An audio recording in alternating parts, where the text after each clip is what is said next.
Hello बच्चों, मैं एक और क्वेश्चन लेकर आया हूँ यूपी बोर्ड कक्षा 7 का अभ्यास 7F चक्रवृद्धि ब्याज का। और इसमें सवाल दिया हुआ है कि 5,000 रुपए के 8% वार्षिक ब्याज की दर से 3 वर्ष के चक्रवृद्धि ब्याज एवं साधारण ब्याज में अंतर ज्ञात कीजिए। हमको जो दिया गया है ज्ञात है वो हमने लिख दिया है। मूलधन 5,000 रुपए है, दर 8% है और समय 3 वर्ष है। हमें अंतर ज्ञात करना है चक्रवृद्धि ब्याज और साधारण ब्याज का 2 साल का, 3 वर्ष का। ठीक है, तो सेम यही सवाल हमने पिछले वीडियो में कराया हुआ है, क्वेश्चन नंबर 3। तो ये बिल्कुल उसी तरह से होगा, फिर भी आपको समझाने के लिए मैं एक बार फिर से कर रहा हूं जिससे आपको अच्छे से समझ में आ जाए।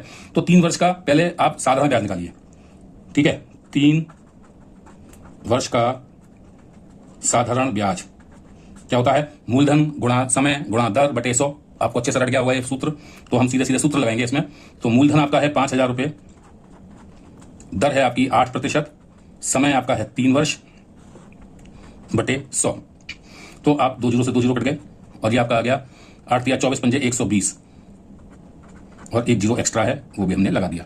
इतना आपका 3 वर्ष का ये साधारण ब्याज है। ठीक है, अब हमको 3 वर्ष का चक्रवृद्धि ब्याज निकालना है, तो हम इसको भी साधारण ब्याज के सूत्र से ही करेंगे। तो कैसे करेंगे कि हम इसमें हर बार एक साल का चक्रवृद्धि, एक साल का ब्याज निकालेंगे और उसको हम पिछले मूलधन में जोड़ देंगे।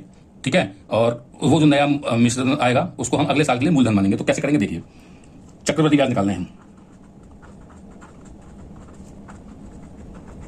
ठीक है, चक्रवृद्धि ब्याज निकालने हैं तो पहले वर्ष का ब्याज क्या होगा? वही मूलधन गुणा दर गुणा समय। अब समय या 1 वर्ष का है क्योंकि हम हर बार एक साल का लेंगे, बटे 100। यही आपको की पॉइंट है जो याद रखना है। चक्रवृद्धि ब्याज निकालते समय को हमेशा 1 साल लेंगे। ठीक है, और 3 वर्ष का पूछा है तो 3 बार करेंगे इसको। तो पहली बार कर रहे हैं हम ऐसे, तो 2 जीरो से 2 जीरो कट गया, 5 अट्ठे 40 यानी 400 और एकम 400। 400 रुपए आपका पहले वर्ष का ये ब्याज आ गया। अब हम इसको मूलधन में जोड़ देंगे। तो मिश्रधन आपका क्या आ गया? पहले साल में मिश्रधन आपका आ गया 5,000 में आपने क्या किया? 400 जोड़ दिया और ये आपका बन गया 5,400 रुपए। ये पहले वर्ष का है। ठीक है, पहले वर्ष का मिश्रधन। ये मिश्रधन जो है साल के अंत के बाद नए साल में, दूसरे साल में ये मूलधन हो जाएगा। ठीक है, तो दूसरे वर्ष का ब्याज, तो दूसरे, पहले मूलधन बता देते हैं। दूसरे वर्ष का मूलधन क्या हो जाएगा? अब आपका मूलधन हो गया 5,400 रुपए। तो आप फिर से करेंगे, ये पहले साल का था, दूसरे साल का निकालिए। दूसरे वर्ष का ब्याज कितना होगा? वही मूलधन यानी 5,400 गुणा दर यानी 8% गुणा समय 1 साल लेंगे बटे 100। हल करिए, 2 जीरो से 2 जीरो कट गया। तो ये आपका बचा कितना? ये कितना हो गया? 8 एकम 8, 8 से इसका गुणा करिए, 5 40 8 32, ये हो गया 432 रुपए।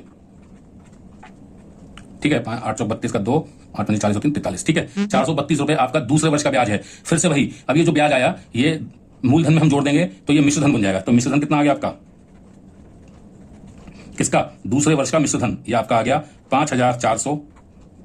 ठीक है, मूलधन था आपका 5,400 दूसरे वर्ष का, प्लस इसमें 432 रुपए आपने जोड़ दिए। तो ये आपका कितना बन गया? 5,832 रुपए। ये आपका मिश्रधन हो गया। लेकिन हमने बताया था अब ये तीसरे वर्ष में ये जो मिश्रधन है ये मूलधन बन जाएगा। ठीक है, तो ये दूसरे वर्ष का था, अब ये तीसरे वर्ष का मूलधन जो होगा वो कितना हो जाएगा? 5,832 रुपए। ये आपका तीसरे वर्ष के लिए मूलधन हो गया। तो अब आप फिर से ब्याज निकालिए।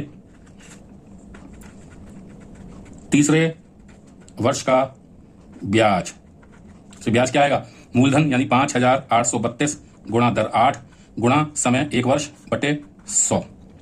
ठीक है, तो इसको अब आप हल करिए। तो ये 8 एकम 8, ये हो जाएगा 8 एकम 8 और 8 से गुणा करिए इस पूरे को, तो ये हो जाएगा 8 दूनी 16, 8 या 24 और हाथ लगा 1 जो था वो 25 का 5, हाथ लगा 2, 8 अट्ठू 64, 64 और 2 66, फिर हाथ लगा 6, 8 पंजे 40 और 6 46 बटे 100।